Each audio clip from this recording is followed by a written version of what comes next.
بسم اللہ الرحمن الرحیم۔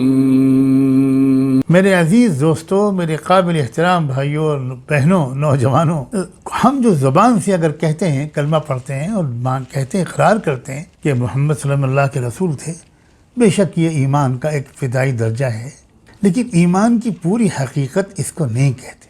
دل کے ایک یقین کی کیفیت بن جاتی ہے کہ یہ شخص جو ہے یہ عام انسان نہیں ہے۔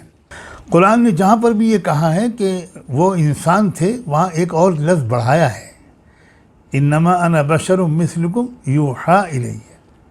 یہ وہ شخص ہے کہ جو انسان ہونے کے ساتھ نبی و رسول بھی تو ہے، اس کے پاس اللہ کی طرف سے براہ راست، مالک کی طرف سے براہ راست علم آتا ہے، رہنمائی آتی ہے، گیان آتا ہے، ہدایت آتی ہے۔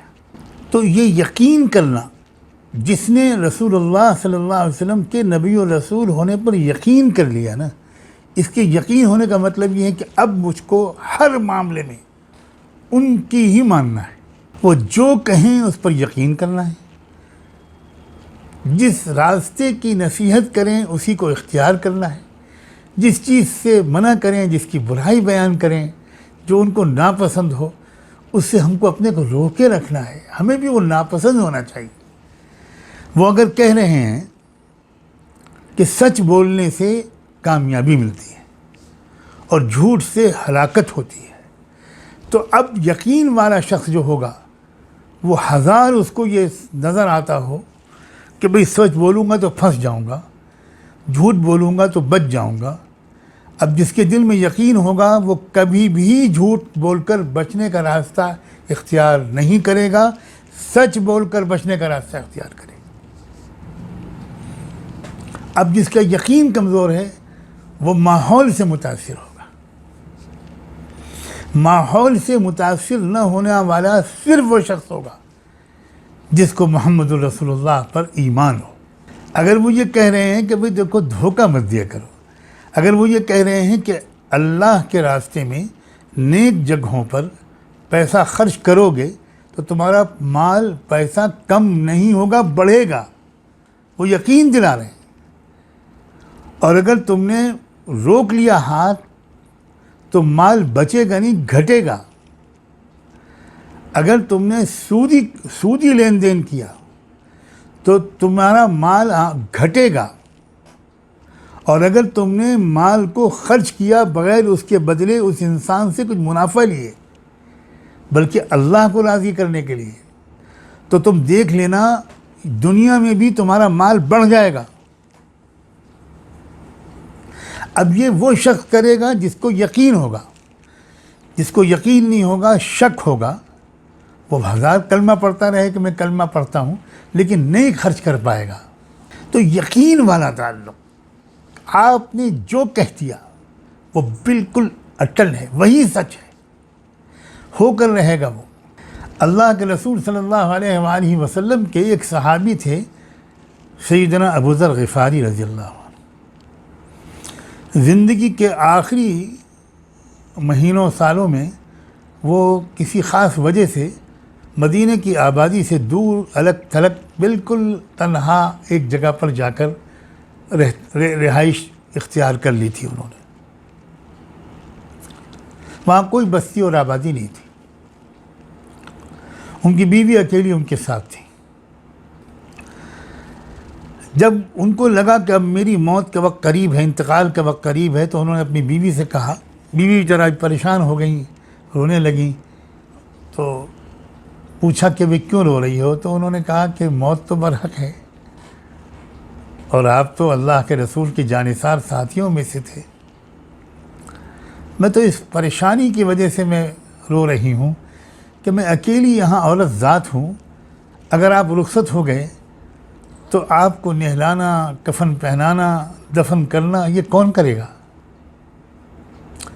تو بڑے اطمینان سے انہوں نے کہا کہ پریشان نہ ہونا، میرے انتقال کے بعد میرے اوپر ایک چادر ڈال دینا اور باہر ذرا نکل کے کھڑی ہو جانا، کوئی قافلہ گزرے گا تو وہ کپڑا ہلا کے اس کو ذرا روکنا، اور جب وہ لوگ رک جائیں تو کہنا کہ آپ کے ساتھی ابو ذر کا انتقال ہو گیا ہے اور یہاں کوئی ہے نہیں، تو وہ لوگ سب انتظام کریں گے، تم بالکل فکر نہ کرو۔ انہی کی بیوی تھی، وہ مطمئن تو ہو گئی، مگر کہنے لگیں کہ کیا آپ بتا سکتے ہیں کہ یہ بات آپ کیسے یقین کے ساتھ کہہ رہے ہیں کہ ایسا ہوگا؟ تو انہوں نے کہا کہ دیکھو، مجھے اچھی طرح یاد ہے کہ ایک بار میں اپنے ساتھیوں کے ساتھ اپنے آقا سیدنا محمد رسول اللہ صلی اللہ علیہ وآلہ وسلم کی مجلس میں بیٹھا ہوا تھا، تو آپ نے فرمایا کہ تم میں سے ایک کا انتقال مدینے سے دور تنہائی میں ہوگا، اور ایک قافلہ گزرے گا میرے صحابہ کا، ان کو خبر ہوگی، اور پھر وہی لوگ ان کی غسل دلائیں گے، تجہیز و تکفین کا اور تدفین کا انتظام کریں گے۔ تو مجھے اچھی طرح یاد ہے کہ اس وقت میرے سوا جتنے اور لوگ بیٹھے ہوئے تھے، سب کو میں نے غور سے دیکھا، سب لوگ انتقال کر چکے ہیں، اور کسی کا انتقال اس طرح نہیں ہوا جس طرح اللہ نے فرمایا تھا۔ میں اکیلا بچا ہوں اور ان کی بات غلط نہیں ہو سکتی، اس لیے مجھے یقین ہے کہ وہ میرے ساتھ ہوگی۔ یقین بہت بڑی دولت ہے، اور واقعہ یہ ہے، ہمیں اعتراف کرنا چاہیے کہ ہمارا یقین بہت کمزور ہو گیا۔ رسول اللہ صلی اللہ علیہ وآلہ وسلم کی ذات کے بارے میں روزانہ تھوڑی دیر سوچ کر اپنے دل میں یقین کو تازہ کرنے کی، کاش کہ ہم مشق کرنے کی عادت ڈال لیں۔ کوئی بات ان کی غلط ثابت ہوئی، بہت ہی سخت مخالف حالات میں اعلیٰ درجے کی فتوحات کی وہ خبریں دیتے تھے۔ آپ نے کتنی بار یہ واقعہ سنا ہے کہ مدینہ منورہ میں دشمن کے لشکر حملہ آور ہوا تو مشورے سے یہ طے ہو گیا تھا کہ باہر نکل کر مقابلہ نہیں کرنا، بلکہ مدینے میں آنے کا جو راستہ ہے اس میں خندقیں کھود دینی ہیں، بہت بڑی بڑی ٹرینچز، تاکہ وہ پوری فوج ایک ساتھ اندر داخل ہی نہ ہونے پائے۔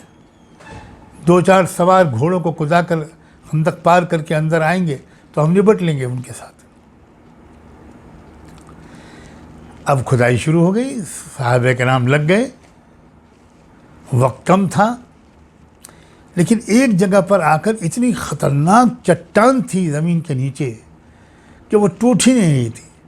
صحابہ نے آ کر اللہ کے رسول سے عرض کیا کہ اللہ کے رسول، ایک جگہ پر آ کر تو ہماری ساری کلہاڑیاں کدالیں سب فیل ہیں، کچھ نہیں کر پا رہے ہیں۔ آپ خود تشریف لے گئے اور آپ نے خود کلہاڑی ماری، اور کلہاڑی جب چٹان سے ٹکرائی تو ایک چنگاری نکلی، اور اس وقت آپ نے فرمایا کہ میں اس چنگاری کی روشنی میں رومن امپائر کے خزانے تمہارے قدموں کے نیچے دیکھ رہا ہوں۔ دوسری پھر کلہاڑی ماری تو پھر چنگاری نکلی، اور آپ نے فرمایا کہ میں اس چنگاری کی روشنی میں پرشین امپائر کے خزانے تمہارے قدموں کے نیچے دیکھ رہا ہوں۔ سلام ہو صحابہ کرام کے یقین پر، ایک کے دل میں بھی وسوسہ نہیں آیا کہ کیا کہہ رہے ہیں اللہ کے رسول، کیا کہہ رہے ہیں، ہمارے پیٹ پر پتھر بندھے ہیں، مدینے کی سردی سے بچنے کے لیے ہمارے پاس کمبل نہیں ہے، یہ تو دشمن حملہ آور ہے، اس سے بچاؤ کا انتظام ہم نہیں کر پا رہے، اور دنیا کی سپر پاورز کے بارے میں آپ بتا رہے ہیں۔ لاکھوں سلام ہو ایک ایک صحابی پر، وسوسہ بھی نہیں آیا ان کے دل میں، پکا یقین ان کے دل میں تھا، جو کہہ رہا ہے اللہ کا بندہ بالکل ٹھیک کہہ رہا ہے۔ اور چنانچہ دنیا نے دیکھا، چند سال کے اندر دنیا نے دیکھا، تو یقین کرنا انہوں نے جب یہ کہا ہے، آج کے حالات کے بارے میں بھی بار بار میں یاد دلاتا ہوں، یہ جو حالات آج آ رہے ہیں یہ سب وہ ہیں جو وہ بتا چکے ہیں۔ تم پر قومیں ٹوٹ پڑیں گی، یہی ہو رہا ہے آج۔ اکیلے پڑ جاؤ گے، چاروں طرف سے گھیر لیے جاؤ گے، خون بہایا جائے گا، بدامنی ہوگی، یہ سب وہ حالات ہیں جو بتا چکے ہیں۔ اور پہلے کیا اسٹیج ہوگا، پھر کیا ہوگا، پھر کیا ہوگا، تاریخ میں اب تک جو ہوا ہے وہ وہی ہوا ہے جو وہ بتا کے گئے تھے۔ اور آج بھی وہی ہو رہا ہے جو وہ بتا کے گئے تھے. اور یہ وہ بتا کے گئے تھے کہ جب یہ حالات آ جائیں تو گھبرا نہ جانا. That will not be end of the history. یہ جو حالات ہیں ذلت کے، پریشانیوں کے، ظلم و ستم کے، خود تمہاری اپنی بدعملیوں، آپس کی پھوٹ کے نتیجے میں، تمہارے بخل کے نتیجے میں، تمہارے اجتماعی گناہوں کے نتیجے میں تم بکھری ہوئی ایک قوم ہوگے، بھیڑ. تم ایک منظم گروہ نہیں ہوگے جو کسی مقصد کے لیے سرگرم عمل ہو. تو ایسی صورت میں تم بہت بری طرح پریشانیوں کے شکار ہوگے. لیکن پھر انہوں نے یہ بھی بتایا تھا کہ پھر تمہارے درمیان ایک اصلاحی اور انقلابی کوشش ہوگی، تمہارا شیرازہ مجتمع ہوگا، تم ایک مضبوط اور متحد اور منظم اور بامقصد گروہ بنو گے. پھر تم کو پوری دنیا میں غلبہ حاصل ہوگا، پوری دنیا میں اسلام چھا جائے گا، پھیل جائے گا. کوئی کچا پکا مکان ایسا نہیں ہوگا جس میں کلمہ طیبہ داخل نہ ہو جائے.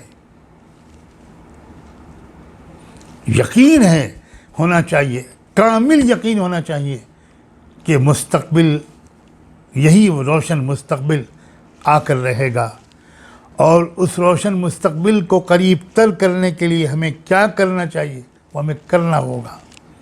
اگر ہم اپنا حصہ لگانا چاہتے ہیں اپنا اور اپنی آنے والی نسلوں کا، تو یقین جو ہوتا ہے یہ مایوسی سے بچاتا ہے. یقین جو ہوتا ہے یہ بے اعتدالی سے بچاتا ہے. یقین خوف سے بچاتا ہے. یقین گھبراہٹ اور وسوسوں سے بچاتا ہے. یقین خود اعتمادی بخشتا ہے. یقین بہادر بناتا ہے. یقین پیروں کو جمانے کا اور استقامت کا سبب بنتا ہے. استقامت انہی کو حاصل ہوتی ہے جو ان الذین قالوا ربنا اللہ کے معیار پر پورے اترتے ہیں. بہت بڑی دولت ہے یقین.